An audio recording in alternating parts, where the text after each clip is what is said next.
कार्यक्रम सुनेर बसिरहनुभएका प्रिय श्रोताहरूलाई म जय मसीह अनि नमस्कार व्यक्त गर्न चाहन्छु। कार्यक्रम आशाको जीवनमा तपाईँलाई फेरि पनि स्वागत छ। कार्यक्रम प्रस्तुता म कमल अधिकारी तपाईँको साथमा उपस्थित भइसकेको छु। म आशा गर्दछु कि यो कार्यक्रम सुने तपाईँले जीवनमा एउटा यस्तो निर्णय लिनुहुनेछ जसले तपाईँको भविष्यलाई सही दिशा दिन मद्दत पुर्याउनेछ। कार्यक्रम आशाको जीवन अन्तर्गत आजको एपिसोडको शीर्षक रहेको छ मानव बलिको निर्मूलनमा क्रिस्चियन शिक्षाको भूमिका। एकचोटि मानव बलिको निर्मूलनमा क्रिस्चियन शिक्षाको भूमिका। विगत केही हप्तादेखि हामीले हेर्दै सुन्दै आइरहेका छौँ कि मानव जातिले विभिन्न कुसंस्कारहरूको अभ्यास गरे, कुरीतिहरूको अभ्यास गरे, अमानवीय चालचलनहरूको अभ्यास गरेका थिए। अनि त्यस्ता अमानवीय चालचलनहरू हटाउनमा क्रिस्चियन शिक्षाले कसरी भूमिका खेलेका रहेछन् भन्ने कुराहरू तपाईँले सुन्दै आइरहनु भएको छ। विगतमा दास प्रथा अभ्यास गरिन्थ्यो अनि क्रिस्चियन राजनीतिज्ञहरूले नियम कानुन बनाएर त्यसलाई कसरी हटायो भन्ने कुराहरू तपाईँले सुनिसक्नु भएको छ। मान्छेले मान्छेको बीचमा लडाई गरेर एकले अर्काको ज्यान लिने गर्थ्यो, त्यो खेलहरू हटेर गयो। यसकालाई जन्मिने बित्तिकै मार्ने चलन थियो, छाडिने चलन थियो अनि एकल महिलालाई पुरुषको निधन पश्चात चितामा राखेर जलाउने चलन थियो। यस्ता कयौँ चालचलनहरू मानव जातिले जानेर नजानेर धर्मको नाउँमा, अन्धविश्वासको नाउँमा, अज्ञानताको कारणले गर्दा अभ्यास गर्दै गर्दै आए। तर ती एकपछि अर्को गरेर हट्दै गएका छन् र आज तपाईँ र म समग्र मानव जाति सभ्यताको यो उचाइसम्म आइपुगेका छौँ र यसरी आइपुग्नको लागि ख्रिस्टीय मतले, क्रिस्चियन आस्थाले, क्रिस्चियन विश्वासले, क्रिस्चियन दृष्टिकोणले कसरी भूमिका खेलेको छ भन्ने कुराहरू तपाईँले सुन्दै आउनुभएको छ। र आज हामी यस्तै एउटा कुरीति, अमानवीय चालचलनको बारेमा हेर्न गइरहेका छौँ र यो रहेको छ मानव बलि, जसलाई नर बलि पनि भनिन्छ। म एउटा पृष्ठभूमि सहित सुरु गर्न चाहन्छु। यो नेपालकै घटनासँग जोडिएको छ।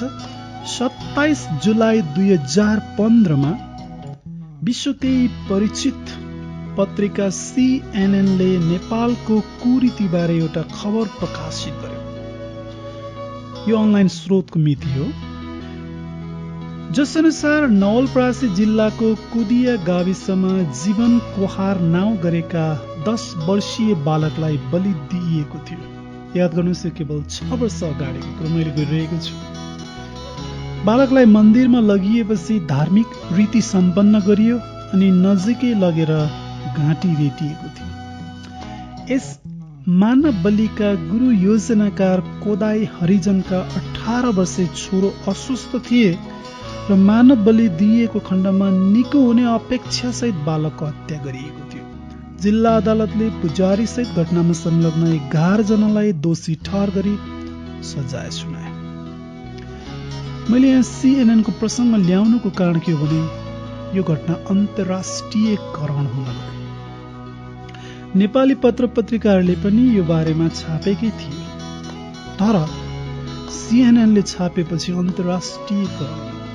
किन CNN ले यो घटना नेपालको एउटा जिल्लाको एउटा गाउँमा भएको घटनालाई छाप्नु परेको थियो? किनभने यो डरलाग्दो घटना थियो।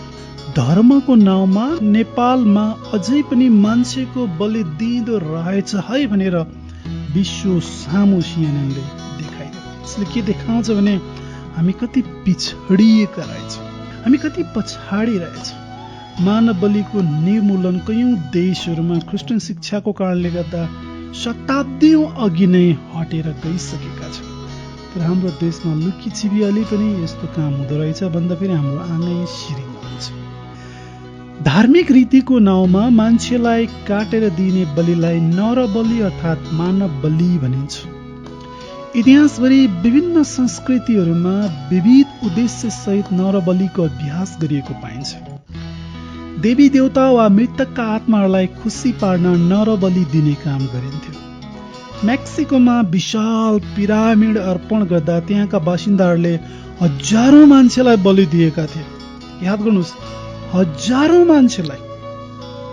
युद्धमा सफल भइन्छ भन्ने अपेक्षा सहित पनि देवी देवतालाई नर बलि चढाइने गरिन्थ्यो। कतिपय संस्कृतिमा नरबलि धार्मिक रीतिकै एउटा हिस्सा पनि भएको हामी पाउँछौँ। इतिहासमा विविध भूगोल साथै जातिहरूका बीचमा मानव बलिको अभ्यास गरिएको पाइन्छ। प्राचीन मिश्रमा नरबलि दिइन्थ्यो।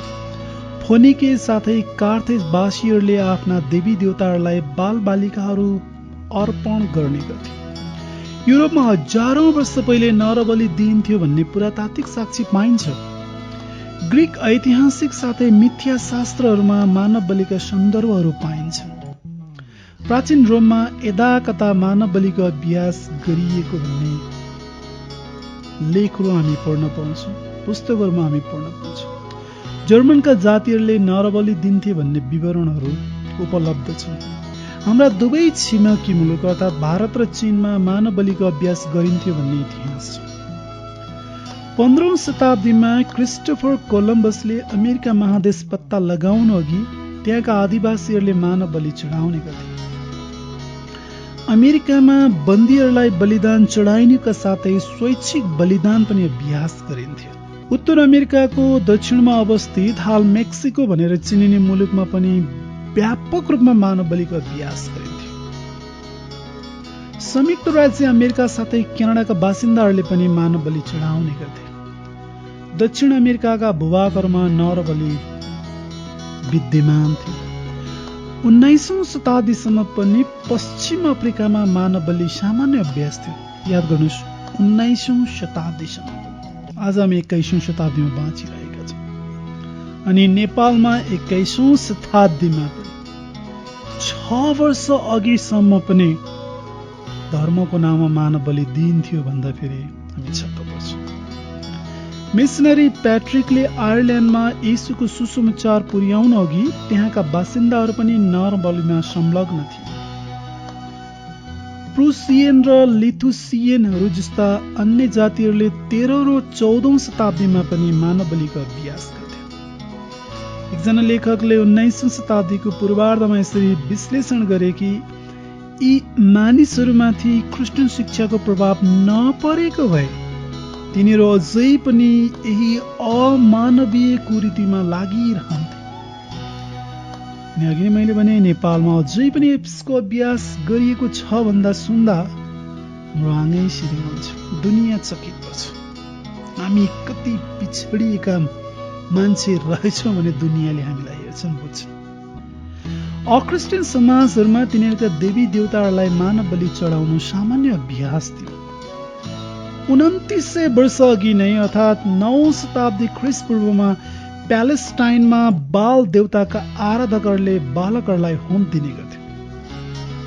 परमेश्वरको अनुमोदन पाइसकेपछि एलिया अगमवक्ताले यसको भत्सना मात्रै गरेनन्, तर कर्मेल पर्वतमा 450 जना बालका अगमवक्तालाई मारेका थिए भन्ने विवरण पाइन्छ। मानव बलि अन्य जाति संस्कृतिहरूमा मात्रै सीमित थिएन, तर आत्मिक रूपमा पतित हिब्रू राजाहरूले पनि यसको अभ्यास गरेको विवरण हामी पाउँछौँ। 9औं शताब्दी ख्रिस्टपूर्वमा इजरायलका भ्रष्ट राजा आहाब र रानी इजबेल बालका आराधकहरू थिए। Oriental institute of the university of सिकागोले सामरिया स्थित अशेरा देवीको मन्दिरको अवशेषनको उत्खनन गरे आहाबको समयको क्षेत्र भनेर चिनिने जग्गामा अनुसन्धान गरेपछि नतिजा सार्वजनिक गरिएको थियो। अनि उक्त नतिजामा यसरी लेखिएको छ, यो मन्दिरभन्दा केही कदम पर मात्र एउटा समाधि स्थल थियो जहाँ थुप्रै माटाका भाँडाकुँडाहरू पाइए, जसभित्र यही मन्दिरमा बलि दिइएका शिशुहरूका अवशेषहरू थिए। याद गर्नुहोस्, बाल र अशेराका अगमवक्ताहरू ससाना बालकका अधिकार प्राप्त हत्याराहरू थिए भनेर त्यो नतिजा सार्वजनिक गरिएको थियो। हामीले यहाँनिर सर्वे गरिरहेका छौँ इतिहासमा कुन कुन भूगोलमा कुन कुन जातिहरूका बीचमा मानव बलिको अभ्यास गरिँदो रहेछ भनेर। विगतमा मान्छे मार्ने गरिन्थ्यो विभिन्न आस्थाको कारणले गर्दा, अन्धविश्वासको कारणले गर्दा, अज्ञानताको कारणले गर्दा। 8औं शताब्दी ख्रिस्टपूर्वमा परमेश्वरबाट तर्किएर गए इजरायलका दुष्ट राजा आहाजले आफ्नै छोरोलाई मोलोक देवताको निम्ति होम बलि गरे भनी लेखिएको छ। इस्राएलको राजाहरूको चालमा तिनी हिँडे। इस्राएलको सामुबाट जुन जातिहरूलाई परमप्रभुले निकाल्नु भएको थियो तिनीहरूकै घिनलाग्दो चालमा हिँडेर तिनले आफ्नो छोरालाई पनि आगोमा होम गरे भने 2 राजा 16:3 लेखिएको छ। त्यस्तै 2 राजा 21:6 यसरी लेखिएको छ, तिनले अर्थात् मनस्सेले आफ्नै छोरोलाई आगोमा होम गरे, टुनामुना गरे र जोखाना हेरे र भूत प्रेत र पिशाचहरू खेलाए। तिनले परमप्रभुको दृष्टिमा साह्रै खराबी गरे र उहाँलाई रिस उठाए। 7औं शताब्दी ख्रीष्टपूर्व अर्थात् आजभन्दा झन्डै 2700 वर्ष अगाडि अगमवक्ता यिर्मियाको समयमा यहुदाका मानिसहरूले आफ्नै छोराछोरीलाई बलि दिई परमप्रभुको दृष्टिमा घृणित काम गरे। आफ्ना छोराछोरीलाई आगोमा बलि गर्न बेन हिन्नोमको बेसीमा तोपेतका अलगा ठाउँहरू तिनीले बनाएका। यस्तो आज्ञा मैले दिएको थिइनँ, न त त्यो कुरा मेरो मनमा उब्जिएको थियो भने यिर्मिया 7:11 लेखिएको छ। परमेश्वर मानव बलिलाई घृणा गर्नुहुन्छ। मानव बलि असह्य, अमानवीय, कुसंस्कार, कुरीति। त्यसैले परमेश्वरले मूसा मार्फत आफ्ना मानिसहरूलाई हजारौं वर्ष अगाडि नै यसरी चेतावनी दिनुभएको थियो। यो उहाँको चेतावनीलाई बाइबलको व्यवस्था 12:31 यसरी लेखिएको छ, तिमीहरूले परमप्रभु आफ्ना परमेश्वरको पूजा उनीहरूले गरे झैं नगर्नु, किनकि उनीहरूका देवताहरूको पूजा गर्दा उनीहरूले सब किसिमका घृणित काम गर्छन् जुन परमप्रभु घृणा गर्नुहुन्छ। उनीहरू आफ्ना छोराछोरीलाई पनि आफ्ना देवताहरूका लागि आगोमा होमिदिन्छन्। अनि यो परमेश्वरले इस्राएलीहरूलाई भनिरहनु भएको थियो। इस्राएलको वरिपरि विविध किसिमका जातिहरू थिए। उनीहरूले थरी थरीका रीतिरिवाज मान्थे, जसमध्ये एउटा थियो आफ्नै छोराछोरीहरूलाई देवी देवताहरूको सामु अर्पण बलि दिनु। मानव बलि परमप्रभुको दृष्टिमा घृणित कार्य थियो। व्यवस्था 18:10-18-12 लेखिएको छ, आफ्नो छोरा वा छोरीलाई आगोमा बलि गर्ने, मृतसँग सल्लाह लिने बिजुवा वा झाँक्रे तिमीहरूको बीचमा कोही नहोस्। यस्तो काम गर्ने व्यक्ति परमप्रभुको अघि घृणित हो। आफ्नो बालक मोलोक देवतालाई चढाउने मानिसलाई मृत्यु दण्डसम्मको सजाय तोकिएको थियो। लेवी 20:2 लेखिएको छ, इस्राएलीहरूलाई भन, इस्राएलीहरू अथवा तिनीहरूसित बास गर्ने परदेशीहरू जसले आफ्नो बालक मोलोकलाई चढाउँछ त्यो मारिनै पर्छ। समुदायका मानिसहरूले त्यसलाई ढुङ्गाले हानुन् भनेर त्यहाँ लेखिएको छ।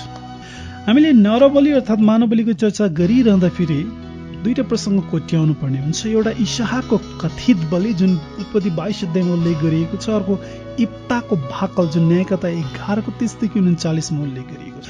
आफ्नो छोरो इसाहकलाई होमबलि स्वरूप अर्पण गर्न परमेश्वरले अब्राहमलाई आज्ञा दिनुभयो र तिनले छोरोलाई वेदीमा दाउरामाथि राखे। तर यो घटना अब्राहमको विश्वास र आज्ञाकारिताको जाँच थियो भन्ने कुरो सामान्य पाठकलाई पनि छर्लङ्गै छ। त्यसैले परमेश्वरले अब्राहमलाई रोक्नुभयो, तेरो हात त्यस केटामाथि नउठा र त्यसलाई केही नगर। अब मैले थाहा पाएँ त परमेश्वरसँग डराउँदो रहेछस्, किनकि तेरो एकमात्र छोरोलाई पनि मबाट तैँले रोकेर राखिनस् भनी उत्पत्ति 22:12 लेखिएको छ। तिनको छोरोको सट्टामा एउटा भेडालाई बलि दिएको छ। अर्को प्रसङ्ग इप्ताको भाकलसँग सम्बन्धित छ। के आफूले भाकल गरे बमोजिम इप्ताले आफ्नी छोरीको होमबलि गरे? तिनको भाकलबारे बाइबल विद्वानहरूको बीचमा मूलतः 2वटा धारणा पाइन्छ।